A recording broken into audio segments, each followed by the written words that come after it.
Mang Ruben, ano ba ang trabaho nyo? Magtitinda po ng isda. Isda? Anong mga klaseng isda? Sari-saring isda po, paring Will. Ano anak nyo?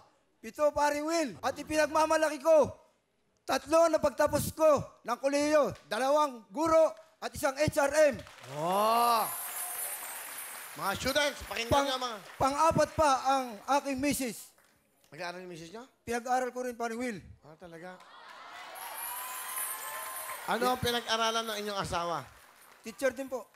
Talaga? Guro din. Dahil sa pagtitinda ng isda, Sa pagtitinda ng isda. dakilang Mang Ruben.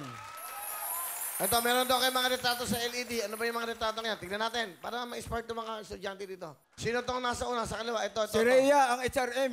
Anong eskwelahan? Infotech. Okay, ito naman nasa gitna. Yan ang panganay ko, si Ruben Neva. Anong tinapos? Guro. Wow, isang teacher. Dakilang guro. Ito naman nandun sa taas. Yun. Si Richard, fresh graduate. Anong tinapos? Guro din po. Teacher din. Wow. Galing, di ba? At ito naman po. Sino naman po ito? Yan po ang misis ko. Anong tinapos? Guro din po. Palampakan natin si Tatay Ruben.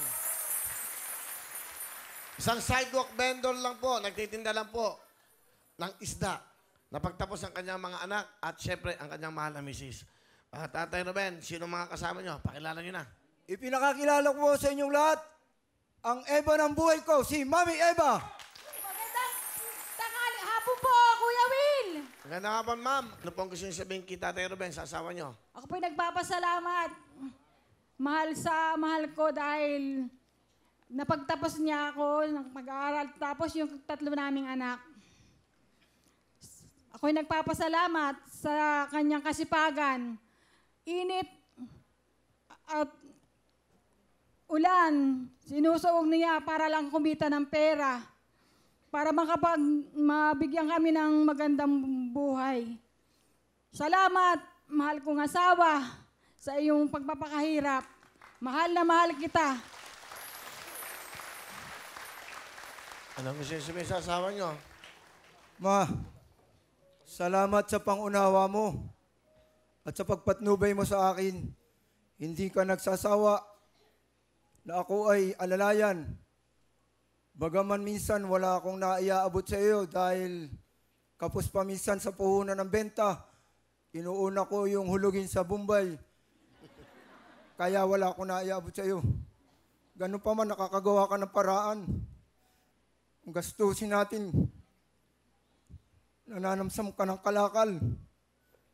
Mga bote plastic upang matugunan at mapunuan ang aking pagkukulang.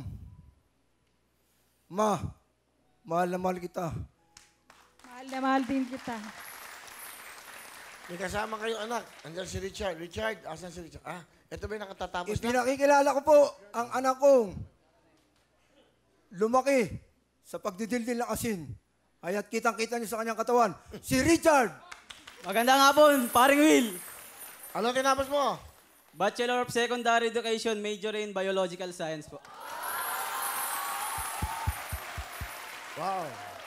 Ano gusto mo sabihin sa dakila mong ama?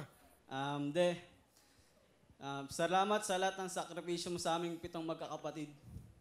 Papasalamat ako dahil ikaw yung naging magulang ko. Tindis mo lahat ng ulan, init upang matustusan yung pangangailangan namin. Mahal na mahal kita eh. Yun lang po.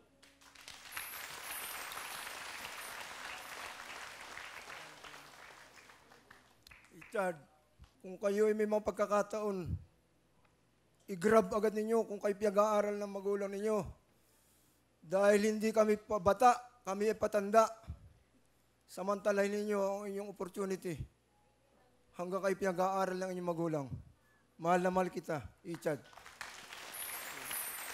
At sa mga anak nyo pa, nakapagtapos. So lahat ng ito ay dahil po sa pagtitinda ng isda as a sidewalk vendor. Oh, paring Will. So nalalaman nyo na kung gaano kahirap ang buhay ng ating mga sidewalk vendor. Alam nyo naman, ang buhay nila, nandyan, tatakbo, babalik, para mabuhay at para mabigyan ng magandang buhay ang kanilang mga mahal sa buhay. Mga Ruben, talaga nito, meron kang 10,000! Maraming salamat, paring Will!